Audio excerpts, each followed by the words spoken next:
আচ্ছা, এই ছকে আমরা আসি। এই ছকেতে কি বলা হয়েছে, 34 নম্বর একটা ক্লাস ছিল যে অ্যাডজেক্টিভ যেই ওয়ার্ড বা শব্দ নাউন প্রোনাউনের দোষ গুণ অবস্থা পরিমাণ পরিমাপ সংখ্যা বর্ণনা করে তাকে অ্যাডজেক্টিভ বলা হয়। এটা আমরা আগে পড়ে এসেছি। এই অ্যাডজেক্টিভের যে প্রকারগুলো বলেছিলাম আমি প্রকারটা দেখানোর জন্য এখানে আপনাদের নিয়ে এসেছি। যে দোষ গুণ অবস্থা বর্ণনা করে তাকে বলা হচ্ছে অ্যাডজেক্টিভ অফ কোয়ালিটি। যেমন হি ইজ বিজি, এটা কি অ্যাডজেক্টিভ, কি এটা অ্যাডজেক্টিভ, বিজিটা অ্যাডজেক্টিভ, ঠিক আছে, অ্যাডজেক্টিভ অফ কোয়ালিটি। পরিমাণ পরিমাপ বর্ণনা করলে অ্যাডজেক্টিভ অফ কোয়ান্টিটি, এই যে দেখেন সাম সাম সাম, ঠিক আছে। তারপর হচ্ছে নিউমেরাল বা নাম্বার, যে সংখ্যা বর্ণনা করে, যেমন 2 পেন্স 3 পেন্স 4 পেন্স, এইগুলো যেগুলো আছে ফার্স্ট সেকেন্ড থার্ড, বা আমরা আগের ক্লাসে আলোচনা করেছিলাম, একটু দেখে আসবেন। তাহলে এই অনুযায়ী এখানে অ্যাডজেক্টিভটা হচ্ছে এখানে 3 প্রকার দেওয়া আছে। কয় প্রকার দেওয়া আছে? কোয়ান্টিটি, কোয়ালিটি, কোয়ান্টিটি এবং নাম্বার। এবং এছাড়া প্রোনোমিনাল অ্যাডজেক্টিভ ছিল, অর্থাৎ 4টা প্রোনাউন অ্যাডজেক্টিভ হিসেবে কাজ করবে।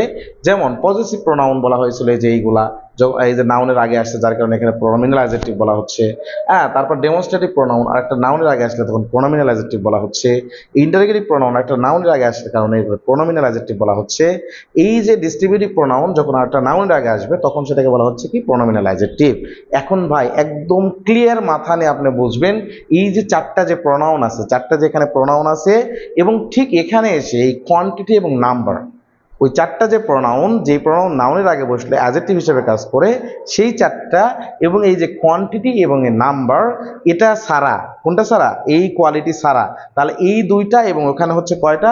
4টা, দুটো 6টা, টোটাল 6টা। আর একটা নির্দিষ্ট অনির্দিষ্ট যেটা বোঝাই সেটা হচ্ছে আর্টিকেল।